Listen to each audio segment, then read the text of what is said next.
മുട്ടയും പഴവും കൊണ്ട് അടിപൊളി 4 മണി പലഹാരം തയ്യാറാക്കിയാലോ? ആദ്യമായി നമുക്ക് വേണ്ടത് 2 മുട്ടയാണ്. 2 മുട്ട പൊട്ടിച്ച് ഇതുപോലെ ഒരു മിക്സിയുടെ ജാറിലേക്ക് ഒഴിച്ചു കൊടുക്കുക.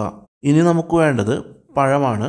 നമ്മളിവിടെ 2 നേന്ത്രപ്പഴം തൊലി കളഞ്ഞ് ഇതുപോലെ റൗണ്ട് ഷേപ്പിൽ കട്ട് ചെയ്ത് ഇട്ട് കൊടുക്കുന്നുണ്ട്.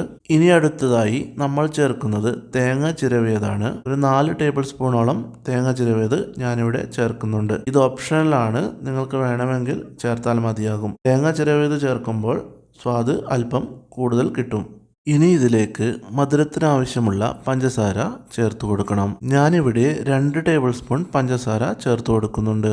പഴത്തിൻ്റെ മധുരത്തിനനുസരിച്ച് നിങ്ങൾക്ക് പഞ്ചസാര ചേർക്കാവുന്നതാണ്. അടുത്തതായി ഒരു 1/4 ടീസ്പൂൺ ഏലക്കാപ്പൊടി ചേർക്കുന്നുണ്ട്. ഇതും ഓപ്ഷണലാണ്. ഇനി ഇതിലേക്ക് ഒരു പിഞ്ച് ഉപ്പ് കൂടി ചേർത്ത് കൊടുക്കുന്നുണ്ട്. ഇനി ഇതെല്ലാം കൂടി നല്ല പോലെ അരച്ചെടുക്കണം. നല്ല പേസ്റ്റായിട്ട് തന്നെ അരച്ചെടുക്കണം. അപ്പോൾ നമ്മളിവിടെ നല്ല പേസ്റ്റായിട്ട് അരച്ചെടുത്തിട്ടുണ്ട്. ഇനി നമുക്കിത് ഒരു ബൗളിലേക്ക് മാറ്റി കൊടുക്കാം. ഇതുപോലുള്ള ഒരു കൂട്ടാണ് നമ്മൾ തയ്യാറാക്കേണ്ടത്.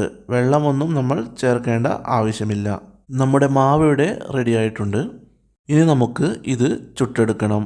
നമ്മളിവിടെ ഒരു പാൻ ചൂടായതിനു ശേഷം അതിലേക്ക് കുറച്ച് ഓയിൽ സ്പ്രെഡ് ചെയ്ത് കൊടുക്കുന്നുണ്ട്. കുറച്ച് മാവെടുത്ത് ഇതുപോലെ ചെറിയ ചെറിയ പാൻ കേക്ക് തയ്യാറാക്കുന്നത് പോലെ തയ്യാറാക്കാം. ഇതുപോലെ മാവ് ഒഴിച്ചു കൊടുത്ത് ജസ്റ്റ് ഒന്ന് പരത്തി കൊടുത്താൽ മതിയാകും. ഇനി നമുക്ക് ഇതുപോലെ മറിച്ചിട്ട് കൊടുക്കാം. മുട്ടയും പഴവുമായതുകൊണ്ട് പെട്ടെന്ന് വെന്ത് കിട്ടും. ഇനി ബാക്കിയുള്ള മാവും നമുക്കിതുപോലെ ചുട്ടെടുക്കാം. സ്വാദിഷ്ടമായ പലഹാരം ഇവിടെ തയ്യാറായി കഴിഞ്ഞു. വീഡിയോ ഇഷ്ടപ്പെട്ടാൽ ലൈക്ക് ചെയ്ത് ചാനൽ സബ്സ്ക്രൈബ് ചെയ്യുക.